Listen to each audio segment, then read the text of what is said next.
जय हिंद दोस्तों, स्वागत है आपका हमारे YouTube channel student study platform पर। आज हम बात करेंगे बिहार एसएससी इंटर लेवल मुख्य परीक्षा के कुछ सामान्य ज्ञान के बारे में। ये सामान्य ज्ञान बहुत महत्वपूर्ण है दोस्तों, इसलिए वीडियो को पूरा देखें और वीडियो को देखने के बाद इसे लाइक करें और शेयर करें और हमारे चैनल को सब्सक्राइब करना ना भूलें, क्योंकि इसी चैनल पर आपको मिलेगी सरकारी नौकरी से रिलेटेड सारी जानकारियाँ। तो देखते हैं आज का सवाल। आज का पहला सवाल है दोस्तों, संगम साहित्य के संरक्षक कौन थे? यहाँ पे पहला ऑप्शन है नायक, चंदेल, पांडे और सोलंकी। तो इसका आंसर हो जाएगा दोस्तों पांडे। पांडे वंश के लोग ही संगम साहित्य के संरक्षक थे। यहाँ पे आंसर हो जाएगा पांडे। अब अपना आते हैं दूसरे सवाल पे। भारत में पहली फ्रेंच फैक्ट्री कहाँ स्थापित की गई थी? तो दोस्तों भारत में पहली फ्रेंच फैक्ट्री सूरत में स्थापित की गई थी। यहाँ पे चार ऑप्शंस थे यहाँ पे, और यहाँ पे इसका आंसर ए हो जाएगा सूरत। 13वां सवाल है दोस्तों, स्रोत स्थल से गंतव्य स्थल तक पैकेटों को स्थानांतरित करने के मार्ग का निर्णय करने के लिए किस कलन विधि का प्रयोग किया जाता है? तो दोस्तों यहाँ पे चार ऑप्शंस हैं, मार्ग निर्देश, पथ निर्धारण, चयन और निर्देशन। तो दोस्तों इसका आंसर हो जाएगा मार्ग निर्देश। देखते हैं अपने अगले सवाल पे। तटों से हल्की समुद्र अभिमुखी ढलान को क्या कहते हैं? यहाँ पे चार ऑप्शंस हैं, महाद्वीपीय कगार, महाद्वीपीय पहाड़ी, तलीय मैदान, अंत समुद्री पर्वत श्रेणी। तो यहाँ पे इसका आंसर हो जाएगा दोस्तों महाद्वीपीय कगार। देखते हैं अपने अगले सवाल पे। एनीमोमीटर से दिए गए विकल्पों में से क्या मापा जाता है? तो दोस्तों यहाँ पे सवाल पूछा जा रहा है एनीमोमीटर से क्या मापा जाता है। यहाँ पे चार ऑप्शंस हैं, वेग, हवा का द्रव्यमान, हवा की गति और डी ऑप्शन है यहाँ पर तापमान। तो दोस्तों एनीमोमीटर से आप हवा की गति मापते हैं, यानी कि ऑप्शन नंबर यहाँ पे सी हो जाएगा। अब देखते हैं अपने अगले सवाल पे। तो अगला सवाल है, चांदी का सिक्का टंका, जिसे टंका कहा जाता था, चांदी का सिक्का जिसे टंका कहा था, किसने चलाया था? यहाँ पे ऑप्शंस चार हैं दोस्तों, कुतुबुद्दीन ऐबक, इल्तुमिश, बलबन और बहराम खान। तो यहाँ पे दोस्तों इसका आंसर हो जाएगा इल्तुतमिश। यहाँ पे इसका आंसर हो जाएगा ऑप्शन नंबर बी इल्तुतमिश। अब देखते हैं अपने अगले सवाल पे दोस्तों, निम्नलिखित में से कौन सा अंतर्राष्ट्रीय पुरस्कार पत्रकारिता के क्षेत्र में सर्वोत्तम योगदान के लिए दिया जाता है? तो यहाँ बात की जा रही है दोस्तों पत्रकारिता के क्षेत्र में, वो भी अंतर्राष्ट्रीय पुरस्कार। तो इसका आंसर हो जाएगा दोस्तों पुलित्जर पुरस्कार। पुलित्जर पुरस्कार ही दोस्तों अंतर्राष्ट्रीय पुरस्कार पत्रकारिता के क्षेत्र में यहाँ दिया जाता है। अब बात कर लेते हैं दोस्तों, बुकर पुरस्कार जो है साहित्य के क्षेत्र में दिया जाता है, और यहाँ पे जो ऑस्कर पुरस्कार है दोस्तों आपको ये फिल्म के क्षेत्र में दिया जाता है। अब देखते हैं अपने अगले सवाल पे। कोकोआ के उत्पादन में कौन सा देश सबसे आगे है? तो यहाँ पे चार ऑप्शन है दोस्तों, घाना, ब्राज़ील, आइवरी कोस्ट और नाइजीरिया। तो दोस्तों यहाँ पे आंसर हो जाएगा कोकोआ के उत्पादन में घाना सबसे अग्रणी राज्य, माफ कीजिए, देश है। अगले सवाल पे बात करेंगे दोस्तों, रक्त में आरबीसी के बढ़ने से कौन सी स्थिति बन जाती है? रक्त में आरबीसी की बढ़ने से कौन सी स्थिति बन जाती है? तो यहाँ पे इसका चार ऑप्शन है दोस्तों, एनीमिया, हेमोफीलिया, पॉलीसाइथेमिया, ल्यूकीमिया। तो ये चार ऑप्शंस में से इसका दोस्त आंसर हो जाएगा पॉलीसाइथेमिया। अब देखते हैं अपने अगले सवाल पे। अगला सवाल है, कमानी तुला किस सिद्धांत पर काम करती है? कमानी तुला किस सिद्धांत पर काम करती है? यानी कि ये कमानी तुला को हम हुक का नियम भी कहते हैं। तो किस सिद्धांत पे ये काम करती है? ऑप्शन यहाँ पे चार ऑप्शंस दिया गया है, बॉयल नियम, हुक नियम, बर्नौली सिद्धांत, पास्कल नियम। तो जैसा कि मैंने बताया दोस्तों कमानी तुला को हुक नियम भी कहते हैं, तो यहाँ पे आंसर बी हो जाएगा, यानी कि हुक नियम के सिद्धांत पे ये काम करती है। अगला सवाल है दोस्तों, उर्वरकों के रूप में कौन से कैल्शियम लवण प्रयुक्त होते हैं? उर्वरकों के रूप में कौन से कैल्शियम लवण प्रयुक्त होते हैं? यहाँ पे 4 ऑप्शन है दोस्तों। पहला ऑप्शन है कैल्शियम कार्बाइड, कैल्शियम कार्बोनेट, तीसरा ऑप्शन है कैल्शियम साइनाइड, चौथा ऑप्शन है कैल्शियम सल्फेट। तो दोस्तों इसका आंसर हो जाएगा कैल्शियम सल्फेट। अब देखते हैं अपने अगले सवाल पे दोस्तों, निम्नलिखित में से एड्रियाटिक की रानी किसे कहते हैं? एड्रियाटिक की रानी किसे कहते हैं? तो 4 ऑप्शन है वेनिस, रोम, फ्लैंडर्स, लिस्बन। तो यहाँ पे दोस्तों इसका आंसर हो जाएगा ए वेनिस। वेनिस को ही एड्रियाटिक की रानी कहते हैं। अब अगला सवाल है फॉर्मिक एसिड किसके द्वारा उत्पन्न होता है? ये बहुत ही महत्वपूर्ण सवाल है दोस्तों, हर एक एग्जाम में लगभग पूछा ही जाता है। तो यहाँ पे दोस्तों इसका आंसर हो जाएगा लाल चींटी। लाल चींटी के द्वारा ही फॉर्मिक एसिड उत्पन्न होता है। अब देखते हैं अपने अगले सवाल पे। हमारा अगला सवाल है दोस्तों, निम्नलिखित में से फास्फोरस का कौन सा रूप सबसे ज़्यादा प्रतिक्रियाशील है? यानी कि यहाँ पे 4 फास्फोरस के बारे में बताए गए हैं और आपको बताना है कि इन चारों में से सबसे ज़्यादा प्रतिक्रिया कौन सा फास्फोरस करता है। यहाँ पे काला फास्फोरस, श्वेत फास्फोरस, बैंगनी फास्फोरस और लाल फास्फोरस। तो दोस्तों इसका आंसर हो जाएगा बी श्वेत फास्फोरस, यानी कि श्वेत फास्फोरस सबसे ज़्यादा प्रतिक्रियाशील होती है। बात करेंगे अपने अगले सवाल पे। तो अगला सवाल है हमारा, मौलिक अधिकारों के अंतर्गत कौन सा अनुच्छेद बच्चों के शोषण के विरुद्ध से संबंधित है?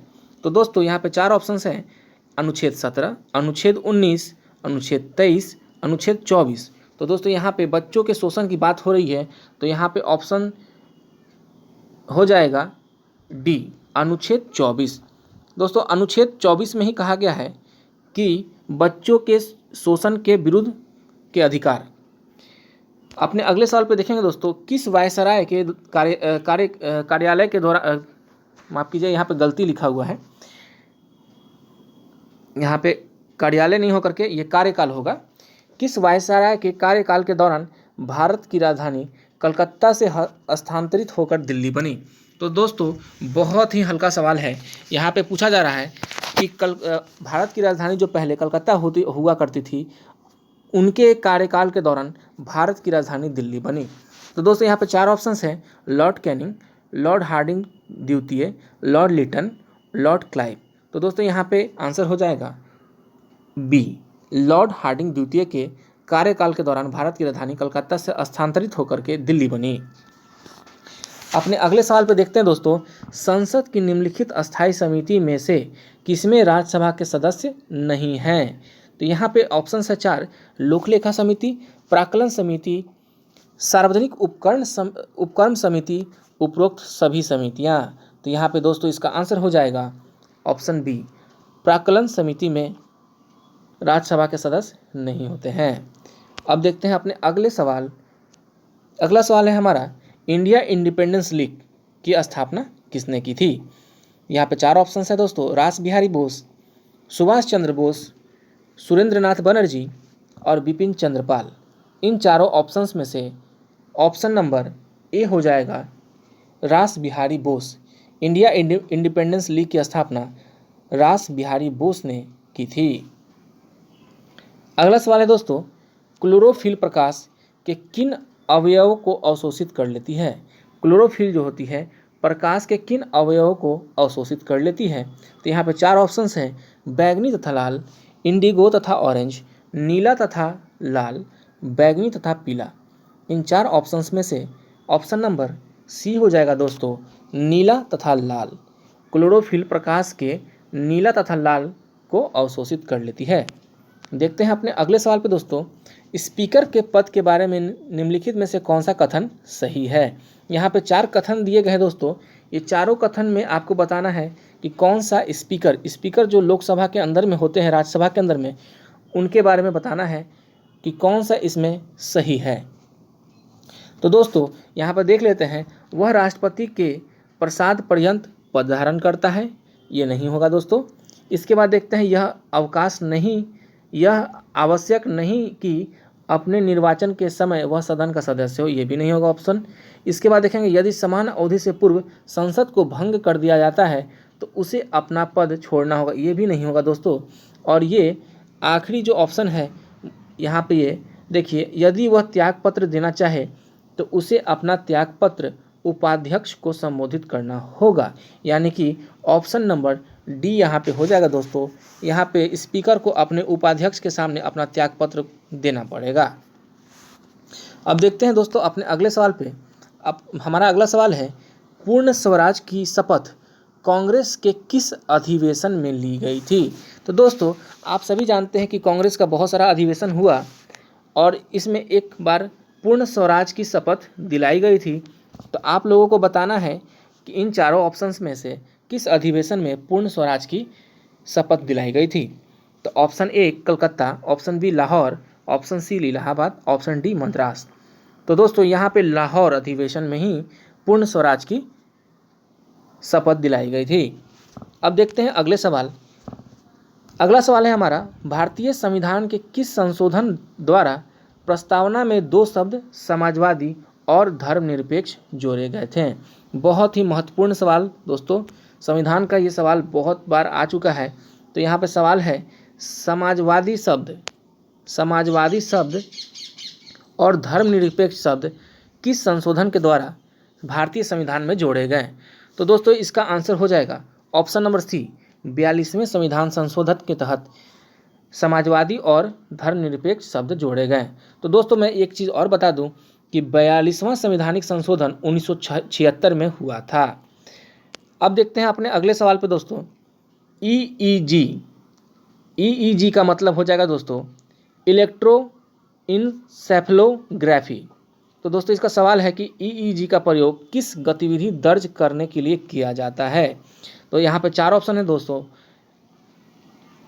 हृदय, फेफड़े, मस्तिष्क और यहाँ पे मांसपेशियाँ।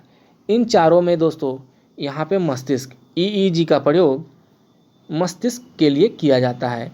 इसके साथ मैं एक चीज़ और बताना चाहूँगा दोस्तों, यहाँ पे ईईजी मस्तिष्क के लिए है और बात की जाएगी ईसीजी यानी कि इलेक्ट्रोकार्डियोग्राफी, वो आपका हृदय के लिए हो जाएगा दोस्तों।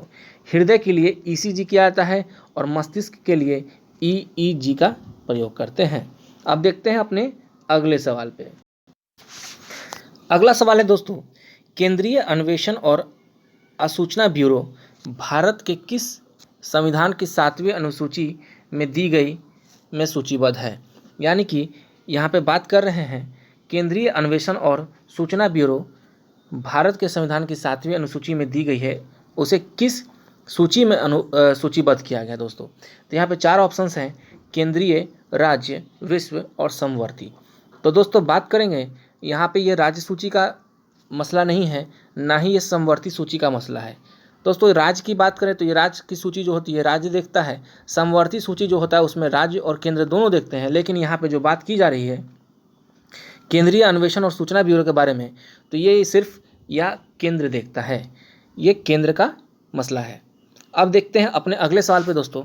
अगला सवाल है, उड़ीसा में कुल कितने संसदीय सीटें राज्यसभा निर्वाचन क्षेत्र के हैं? यानी कितने संसद के सीट राज्यसभा के अंतर्गत आते हैं?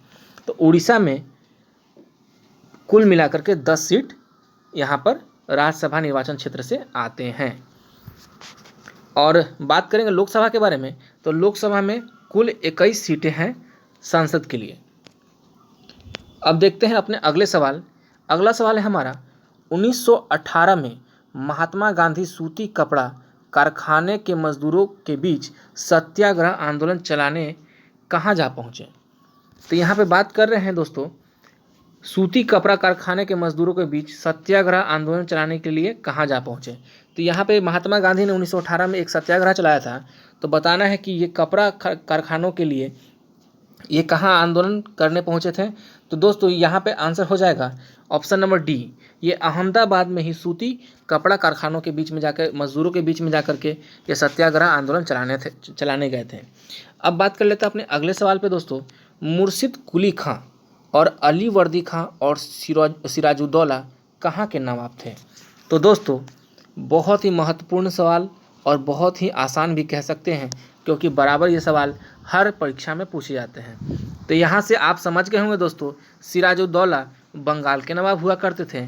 तो यहाँ पे मुर्शिद कुली खां और अली वर्दी खां भी बंगाल के नवाब हुआ करते थे। तो यहाँ पे आंसर हो जाएगा दोस्तों हमारा ऑप्शन नंबर डी, बंगाल। हमारा अगला सवाल है दोस्तों, दो समान माप वाले युग्मकों के संलग्न शैवाल में होने वाले लैंगिक जनन को क्या कहते हैं? यहाँ पे 4 ऑप्शन है दोस्तों, जुस्पोर, असमयुग्मकी, समयुग्मकी और नर युग्मक। तो दोस्तों यहाँ पे आंसर हो जाएगा इसका समयुग्मकी। अगला सवाल है दोस्तों, अवतल दर्पण द्वारा पर्दे पर बनने वाले प्रतिबिंब को क्या कहा जाता है? तो दोस्तों यहाँ पे बात की जा रही है अवतल दर्पण की, तो यहाँ पे बता रहा है कि जो पर्दे पर प्रतिबिंब बनेगा उसे क्या कहा जाता है। 4 ऑप्शन है दोस्तों यहाँ पे, आभासी प्रतिबिंब, वास्तविक प्रतिबिंब, उल्टा प्रतिबिंब, सीधा प्रतिबिंब। तो दोस्तों अवतल दर्पण द्वारा जो पर्दे पे प्रतिबिंब बनता है दोस्तों, तो उसे वास्तविक प्रतिबिंब कहते हैं। हमारा अगला सवाल है दोस्तों, ताजमहल के वास्तुकार कौन थे? तो दोस्तों यहाँ पे 4 ऑप्शन है, Ustad Ahmad Lahori, Norman Foster, Henry Irwin, Ustad Gani Qutubuddin. यहाँ पे 4 ऑप्शन है दोस्तों और इसका आंसर हो जाएगा उस्ताद अहमद लाहौरी। दोस्तों ताजमहल की बात करें तो ताजमहल को बनाने में लगभग 22 सालों का समय लगा था और शाहजहां ने अपने बेगम के याद में ताजमहल को बनवाया था। अब देखते हैं अपने अगले सवाल पे। यहाँ पे अगला सवाल है हमारा, निम्नलिखित दिए गए विकल्पों में से विषम युग्म को चुनिए। यहाँ पर 4 ऑप्शन है, इसमें से बताना है कि कौन सा एक विषम है, यानी कि कौन सा एक ऑड है।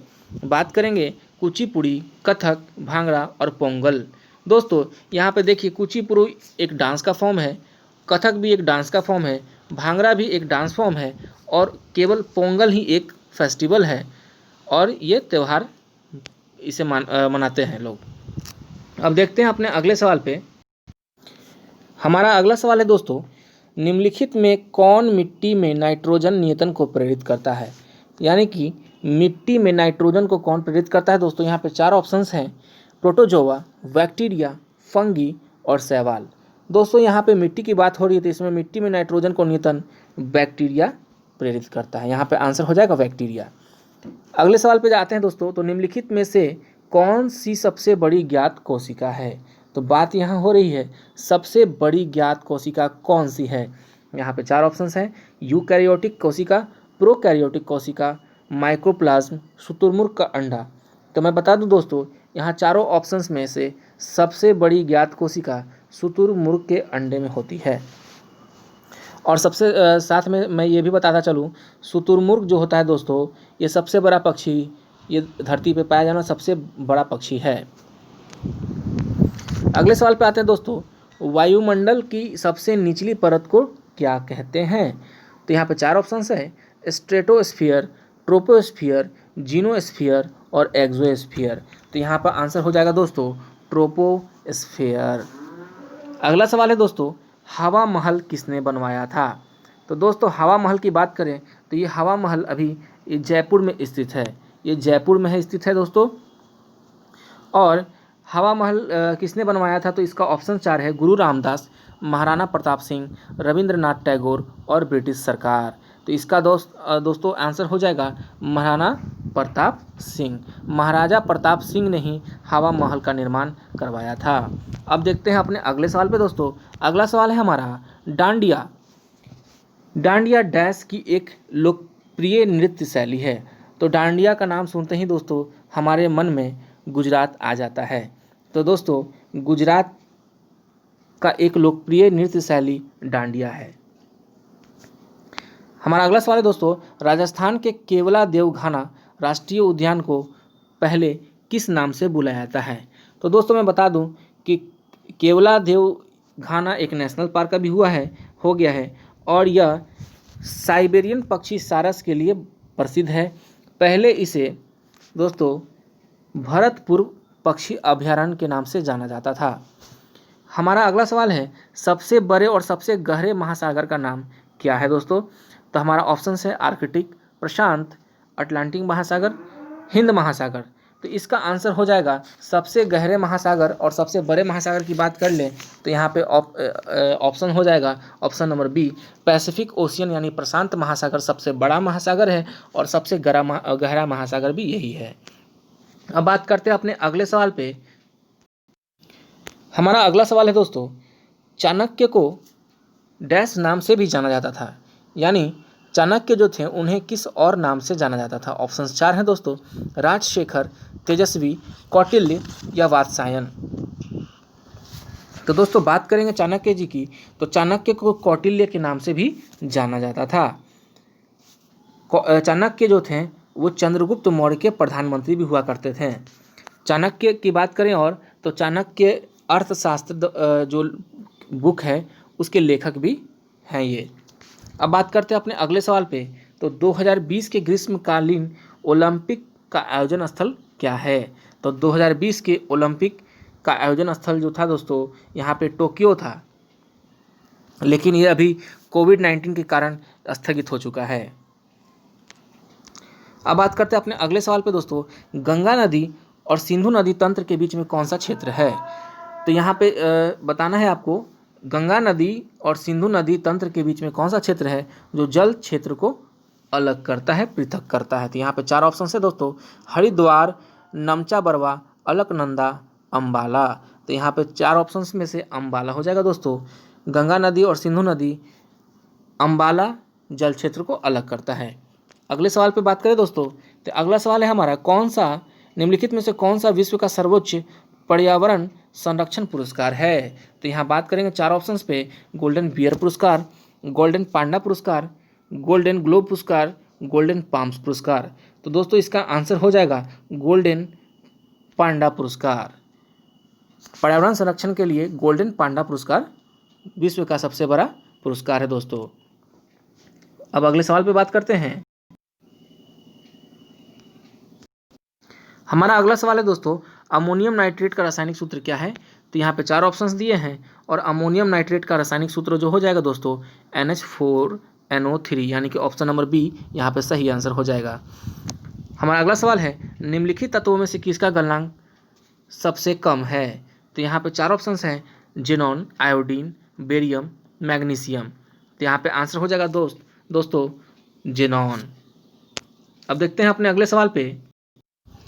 हमारा अगला सवाल है दोस्तों, भौतिक मात्रा प्रेरक तत्व की इकाई क्या है। तो यहाँ पे 4 ऑप्शंस हैं, वेबर, फैरेड, हेनरी और टेस्ला। तो बात करेंगे इन चारों ऑप्शंस की, तो इसमें प्रेरकत्व का आंसर हो जाएगा हेनरी इसकी इकाई है। हमारा अगला सवाल है, शिव गुफा किस गुफा में स्थित है।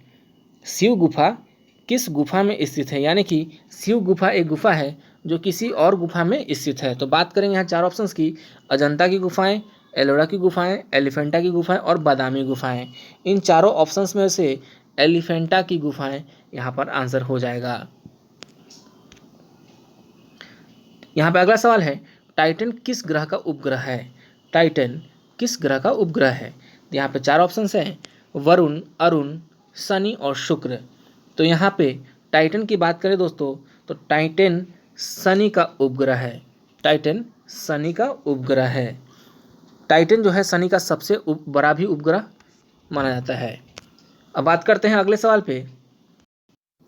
अगला सवाल है दोस्तों, गैल्वेनोमीटर को किससे जोड़कर वोल्ट मीटर में परिवर्तित किया जा सकता है।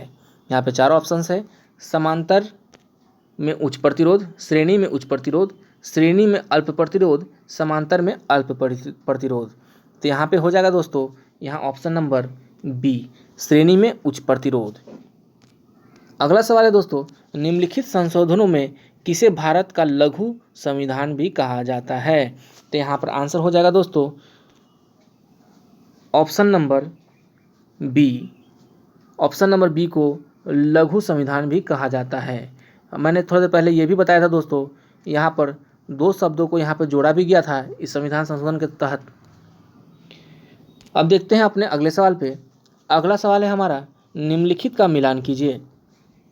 यहाँ पे 4 दिए हैं, बृहदेश्वर मंदिर, दिलवारा मंदिर, लिंगराज मंदिर, हम्पी में स्मारकों का समूह। तो दोस्तों यहाँ बात करेंगे बृहदेश्वर मंदिर की, तो बृहदेश्वर मंदिर जो है हमारा ये हो जाएगा तमिलनाडु में। बृहदेश्वर मंदिर जो हो जाएगा तमिलनाडु में। दिलवारा मंदिर जो है हमारा हो जाएगा ये राजस्थान में। और लिंगराज मंदिर जो है वो हो जाएगा उड़ीसा में, और हम्पी जो स्मारकों का समूह है दोस्तों ये कर्नाटका में है। तो दोस्तों ये आंसर हम मिला लिए, तो इसका आंसर हो जाएगा सी, एक यहाँ पे हो जाएगा। अब बात करते हैं अगले सवाल पे। लॉर्ड क्लाइव ने सिराजुद्दौला को किस युद्ध में हराया था? तो दोस्तों जैसे ही मैंने बताया कि सिराजुद्दौला बंगाल के नवाब हुआ करते थे, और यहाँ पे पूछ रहा है लॉर्ड क्लाइव ने सिराजुद्दौला को किस युद्ध में हराया था। यहाँ पे 4 ऑप्शंस हैं, प्लासी का युद्ध, बक्सर का युद्ध, पानीपत का युद्ध, हल्दी घाटी का युद्ध। तो यहाँ बात करेंगे आंसर की, तो यहाँ पे हो जाएगा प्लासी का युद्ध। प्लासी के युद्ध में लॉर्ड क्लाइव ने सिराजुद्दौला को हराया था।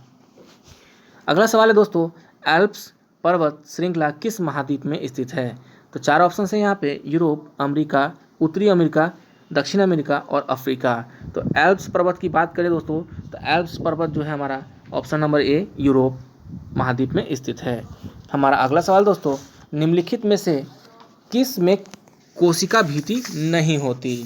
तो बात करेंगे किसमें कोशिका भीति नहीं होती। 4 ऑप्शन है यहाँ पे, option number A euglena, option number B paramecium, option number C gonyaulax, option number D mycoplasma. तो इसका आंसर हो जाएगा तो यहाँ पर इसका आंसर हो जाएगा माइकोप्लाज्मा। माइकोप्लाज्मा में कोशिका भीति नहीं होती है। बात करेंगे अगले सवाल पे। अगला सवाल है हमारा, निम्नलिखित में से कौन से जीवाणु से पौधों में किरीट पिटिका रोग हो जाता है?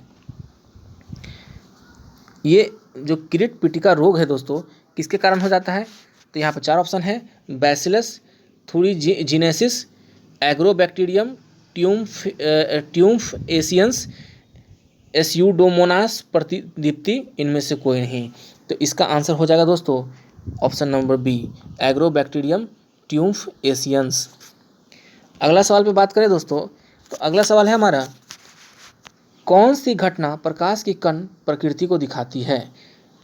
एक बार फिर से सवाल को दोहराना चाहूँगा, कौन सी घटना प्रकाश की कण प्रकृति को दिखाती है? तो यहाँ पे इसका आंसर हो जाएगा प्रकाश विद्युत प्रभाव। अगला सवाल है हमारा, आधुनिक कंप्यूटर का जनक किसे कहा जाता है? तो दोस्तों यहाँ पे 4 ऑप्शन है, Alexander Fleming, Bill Gates, Michael Faraday, Charles Babbage. तो बात करें दोस्तों, आधुनिक कंप्यूटर का जनक जो है चार्ल्स बैबेज को कहा जाता है। अगला सवाल, CaOCl2 का सामान्य नाम क्या है? तो दोस्तों मैं बता दूं कि CaOCl2 का सामान्य नाम यहाँ पर ऑप्शन नंबर सी हो जाएगा, जिसे ब्लीचिंग पाउडर के नाम से भी जानते हैं दोस्तों। ब्लीचिंग पाउडर का जो प्रयोग होता है दोस्तों, उसे कीटाणुनाशक, कपड़ा एवं कागज के विरंजक के रूप में भी करते हैं, और क्लोरोफॉर्म के उत्पादन आदि में भी होता है दोस्तों। अगला सवाल, कौन सा रोग निकेल के कारण होता है? तो बताना है दोस्तों निकेल के कारण, कौन सा रोग निकेल के कारण होता है? तो ऑप्शन नंबर ए इटाई, ऑप्शन नंबर बी त्वचा शोथ, ऑप्शन नंबर सीखने की विकलांगता, ऑप्शन नंबर डी दमा। तो दोस्तों इसका आंसर हो जाएगा त्वचा शोथ। अब बात करते हैं अगले सवाल पे। अगला सवाल है, इनमें से कौन पौधे अलैंगिक रूप से जन्म नहीं लेते हैं? तो यहाँ पे 4 ऑप्शन हैं, प्याज, मीठे आलू, अदरक और आलू। तो यहाँ चारों ऑप्शंस में से आंसर हो जाएगा दोस्तों अदरक। अदरक के जो पौधे होते हैं अलैंगिक रूप से जन्म नहीं लेते हैं। नेक्स्ट सवाल की बात करें दोस्तों, किसी रॉकेट का उड़ान भरना डैश द्वारा समझा जा सकता है? तो दोस्तों बात कर रहे हैं यहाँ पर रॉकेट का उड़ना। तो रॉकेट का उड़ना 4 ऑप्शन हैं यहाँ पे, ऊर्जा संरक्षण के नियम, संवेग संरक्षण के नियम, गति के पहले नियम या गति के दूसरे नियम। तो बात करेंगे दोस्तों रॉकेट का उड़ान भरना जो है यहाँ पे हो जाएगा ऑप्शन नंबर बी संवेग संरक्षण के नियम के तहत ये समझा जा सकता है। 4 ऑप्शन यहाँ पे। अगला सवाल है दोस्तों, LiNa सोडियम पोटेशियम जैसे तत्व डैश से संबंधित होते हैं? यहाँ पे 4 ऑप्शन है, क्षारीय, मृदा धातु समूह, हैलोजन समूह, शून्य समूह, क्षारीय धातु समूह। तो यहाँ पे इसका सही आंसर हो जाएगा दोस्तों ऑप्शन नंबर डी क्षारीय धातु समूह। अगला सवाल, बच्चे का लिंग डैश से प्राप्त होने वाले वंशानुगत गुणसूत्र द्वारा निर्धारित होगा? तो दोस्तों मैं बात करूँ कि बच्चों का जो लिंग होता है वो डैश से प्राप्त होने वाले वंशानुगत गुणसूत्र द्वारा निर्धारित होगा। तो बच्चा लड़का होगी या लड़की होगा या लड़का होगा, वो किस पर डिपेंड करता है दोस्तों? तो यह इसका आंसर हो जाएगा पिता। बच्चों का लिंग पिता से प्राप्त होने वाले वंशानुगत गुणसूत्र द्वारा निर्धारित होता है। अब बात करते हैं अपने अगले सवाल पे। तो हमारा अगला सवाल है दोस्तों, संवेग p और द्रव्यमान m वाली किसी वस्तु का वेग क्या होगा? तो बात कर लेते हैं दोस्तों यहाँ पे। तो संवेग p और द्रव्यमान m वाली वस्तु का वेग जो हो जाएगा p/m। यहाँ पे ऑप्शन नंबर सी हो जाएगा दोस्तों आंसर। अगला सवाल, डैश में कणों की गतिज ऊर्जा अधिकतम होती है। तो 4 ऑप्शन से दोस्तों बताना है कि किनमें कणों की गतिज ऊर्जा अधिकतम होती है। यहाँ पे द्रव और ठोसों, द्रवों और गैसों। इन चारों ऑप्शंस में दोस्तों गैसों में कणों की गतिज ऊर्जा अधिकतम होती है। अगला सवाल, निम्न में से किन तरंगों में संपीड़न और विरलन प्रतिक्रिया शामिल है? 4 ऑप्शन है यहाँ पे, अनुदैर्ध्य तरंग, प्रकाश तरंग, विद्युत चुंबकीय तरंग, अनुप्रस्थ तरंगे। तो इसका आंसर हो जाएगा दोस्तों अनुदैर्ध्य तरंग। नेक्स्ट सवाल, नेट्रियम निम्न में से किसका लैटिन नाम है? अब बताना है दोस्तों इन 4 ऑप्शंस में किसका लैटिन नाम नेट्रियम है। 4 ऑप्शन है यहाँ पे, लिथियम, सोडियम, रुबिडियम, पोटेशियम। इसका आंसर हो जाएगा दोस्तों sodium. Option number B sodium. Sodium का लैटिन नाम नेट्रियम है। अगला सवाल, निम्न में से कौन सी तापमान की एसआई इकाई है? तो बताना है दोस्तों तापमान की एसआई इकाई क्या होगी। 4 ऑप्शन है हमारा, डिग्री, सेल्सियस, फ़ारेनहाइट और केल्विन। तो यहाँ पे आंसर जो हो जाएगा दोस्तों, यहाँ पे आंसर हो जाएगा केल्विन। तापमान की एसआई इकाई केल्विन में मापी जाती है। नेक्स्ट सवाल, यूस्टोकी नलिका मानव शरीर के किस भाग में स्थित होती है? 4 ऑप्शन है यहाँ पे, नाक, कान, आँख और गला। तो यहाँ पे इसका आंसर हो जाएगा दोस्तों ऑप्शन नंबर बी कान। यूस्टोकी नलिका मानव शरीर के कानों में होती है। अगला सवाल, ककोलत जलप्रपात बिहार के किस जिले में स्थित है? तो दोस्तों बात करें ककोलत जलप्रपात की, तो ककोलत जलप्रपात बिहार के नवादा जिले में स्थित है। हमारा अगला सवाल है दोस्तों, 2011 की गणना के अनुसार बिहार के किस जिले की जनसंख्या का घनत्व सर्वाधिक है? यानी कि किस जिले की जनसंख्या जो थी दोस्तों उसका घनत्व बहुत था, अधिक था। तो इसका आंसर हो जाएगा दोस्तों option number B Sheohar. Sheohar का घनत्व जो था दोस्तों लगभग 1880 था। 134वां सवाल बात करेंगे दोस्तों, 134 नंबर का जो सवाल है, 2011 की जनगणना के आधार पर किस जिले की सर्वाधिक जनसंख्या है? तो दोस्तों यहाँ पर हम सभी जानते हैं कि पटना जिला में बहुत लोगों की संख्या है, ये क्योंकि ये कैपिटल है यहाँ बिहार की, तो यहाँ पे सबसे ज़्यादा जनसंख्या है और 2011 की जनगणना में भी पटना जिले की जनसंख्या सर्वाधिक रही थी। अब बात करते हैं अपने अगले सवाल पे। अगला सवाल है, हाल ही में किस राज्य ने शिशु सुरक्षा मोबाइल ऐप लॉन्च किया? तो दोस्तों मोबाइल ऐप की बात हो रही है, शिशु सुरक्षा मोबाइल ऐप। तो इसका आंसर हो जाएगा दोस्तों 148 का आंसर यहाँ पर आसाम हो जाएगा। आसाम के अभी मुख्यमंत्री जो हैं सर्बानंद सोनोवाल हैं और यहाँ के जो राज्यपाल हैं जगदीश मुखी। और प्रसिद्ध कामाख्या टेम्पल जो है दोस्तों यहाँ पे हो जाएगा, यहाँ पे भी स्थित है आसाम में ही। और बात करें गुवाहाटी हाई कोर्ट आसाम में ही स्थित है। बात करेंगे अगले सवाल पे, संयुक्त राष्ट्र द्वारा 2020 में किए जाने वाले विकास कार्यों में किस देश ने $1.35 करोड़ का सहयोग देने का संकल्प जताया? तो संयुक्त राष्ट्र में यानी कि यूनाइटेड नेशन में 2020 में किए जाने वाले विकास कार्यों में किस देश ने $1.35 करोड़ का सहयोग देने का बात कहा है यहाँ पे दोस्तों? तो इसका आंसर हो जाएगा भारत ने ही $1.35 करोड़ का सहयोग देने का संकल्प जताया है। बात करते हैं आज के आखिरी सवाल पे दोस्तों। आज का आखिरी सवाल है, सुप्रीम कोर्ट ने किस मंदिर में महिलाओं के प्रवेश से संबंधित पुनर्विचार याचिकाओं पर सुनवाई करते हुए यह मामला 7 जजों की बेंच को भेज दिया है। तो यहाँ पे 4 ऑप्शंस हैं, जगन्नाथ मंदिर, सबरीमाला मंदिर, तिरुपति बालाजी मंदिर और कामाख्या देवी मंदिर।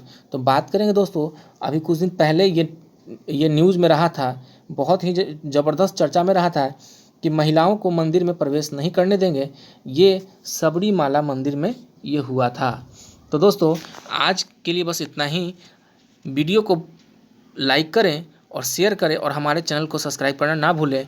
और दोस्तों साथ में मैं ये भी बता दूं, इसी चैनल पर आपको सामान्य ज्ञान से रिलेटेड सारी जानकारी आपको मिलती रहेंगी। आने वाले दिनों में मैं दोस्तों दरोगा से संबंधित सारे क्वेश्चंस को हल करवाऊंगा। आप सभी का बहुत बहुत धन्यवाद।